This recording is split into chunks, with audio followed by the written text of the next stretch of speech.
It is so great being a sim racer in 2023. There's really never been a time where sim racing has been so integrated into real life or real life motorsports than it is now. If you go to your local racetrack, probably going to have a sim there. If you go to a car show, they're probably going to have a sim there. And now we've got sims in movies. So last Friday was the North American release of Gran Turismo, the movie, which is awesome because this is the movie that actually knocked Barbie off of the top of the charts. So Gran Turismo, the simulation story, goes to the top of the charts in North America for movies, which is humongous. So I wanted to see the movie. My buddy Ken, many of you know Ken Estep, he races with us. He's part of the Simpit community. We decided that we wanted to go see the movie together and we wanted to set the right moves. So first things first, we went to a place called Drive Sims. This is a sim center in Concord, Northern California that's tucked away in a little mini mall. I mean, if you didn't know it was there, you wouldn't even find it. But once you stepped inside, it was a sim racer's haven. You had 6 over-the-top simulators all in a row, ready to race. Making it even better, these were the kind of sims that hardcore sim racers are really gonna appreciate. These are the kind of sims that you would pick the parts and put it together for your own personal sim. And I think that made it even more approachable and even more professional than a lot of sim centers I've been to in the past. All 6 sims were top-of-the-line track racers with Recaro seats. They all had triple monitors along with the bezel delete kits installed. All of them were equipped with SimuCube 2 wheelbases and Cube Control wheel rims.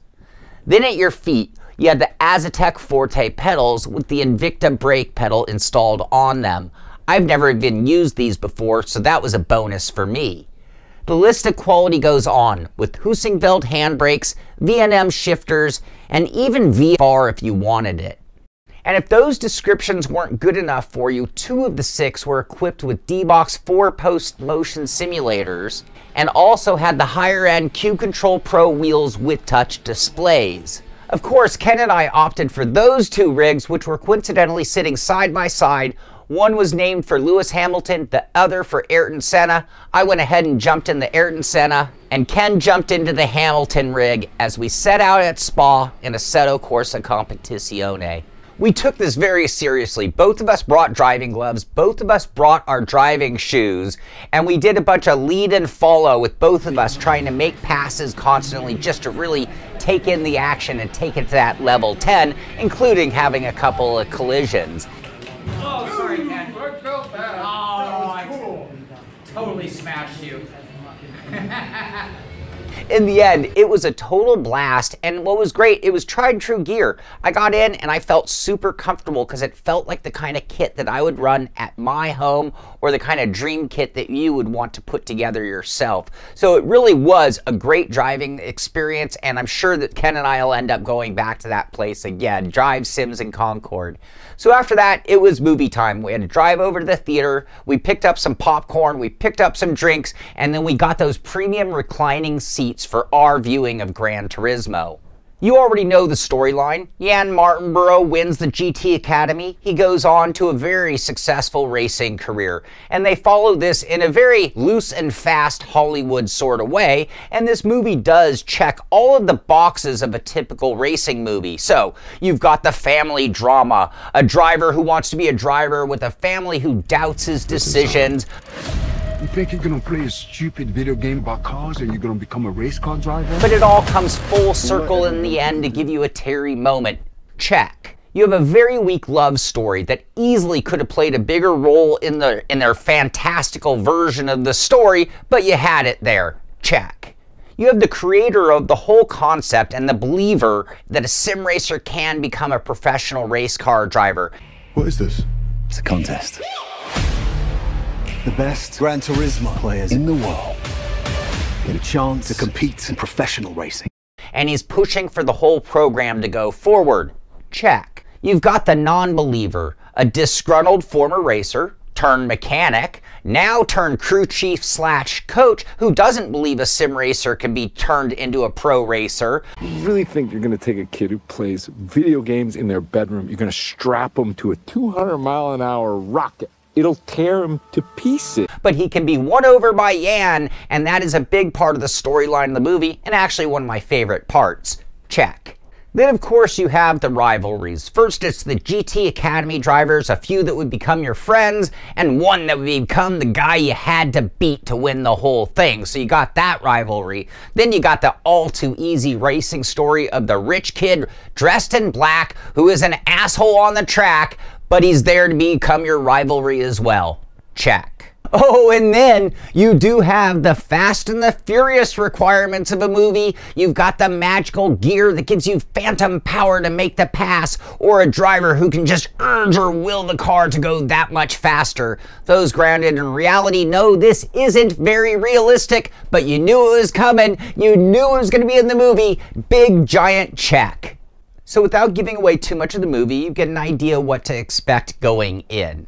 Now, the story of Yan Martinborough is very compelling, and they followed it in a pretty good way with the Hollywood embellishments. So you had the family struggle going into the GT Academy. That was cool. We saw the love line story there as well. Then when they got to the Academy, we saw a bunch of driving, but they really didn't do much to build up the characters there, and I think that would have been really important because they do go on to share the car at Le Mans in this version of the story here. So I would have seen a lot more of that. It was sort of some driving, some crashing, some doubt about the whole thing, and then on to the pros. Now from there, Yan did have to overcome some hardships. He did have a crash that he had to get over mentally to get back into the car, and they did that in a way that you'd expect out of a Hollywood movie as well, but it was fun and it was a good part of the story. Not exactly how it played out in real life, but a good version of it for the movie as well. So, the rivalries, I think this is probably where I had my biggest gripe, and they are throughout the entire, from the GT Academy point on, he has these on-track rivalries who really, they didn't do much to develop those stories. You just sort of had to accept that these were his rivalries, but it again played out with the story other than unrealistic things like everybody being promoted at the same time. So we're racing at GTs, now we're in LMPs. But in the end, it was pretty cool. It was a lot of fun, and I really did like the interaction between him and his coach slash crew chief. It was probably the best part of the whole movie. The other thing that I really enjoyed about the movie, at the beginning I talked about being a sim racer. At the beginning I talked about how important or how much sim racing has become integrated into real life, and this movie is definitely the pinnacle of that. They showed this very well. They showed the mindset of the gamer into the pro driver, maybe not in the most realistic way, but they did show it so that the average person would get an idea that, hey, we sim racers are training to become pro-life racers or training to be competitive against real-life racers. And I think they really showed that well, and that was very important to me, as you know. The other thing is visually, they showed it well. There were some overlays, there were some transitions, like digitally from gaming to real life or from real life back to gaming, and I thought that fit the storyline of gamer turned pro racer pretty good as well. In the end, I thoroughly enjoyed the movie. It did have its typical Hollywood list that we went through, and I rolled my eyes at some and I accepted others because that's what Hollywood does to racing. The last thing I want to say though, and this is something, it's not just this movie, every movie when they cover racing, they act like there's this dark cloud of death, that we all run around the paddock in fear of dying, and that just death is a constant conversation in racing. If you miss a line in the game, you reset. You miss it on the track, you could die.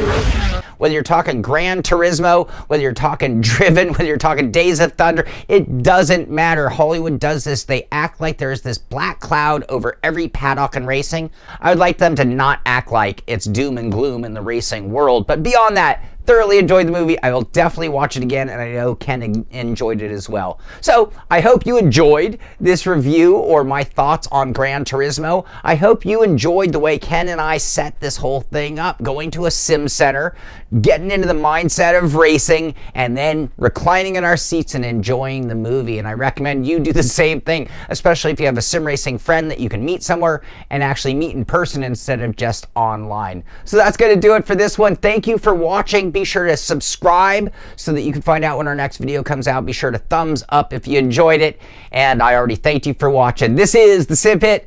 I'm Sean Cole, and I'll see you on the track.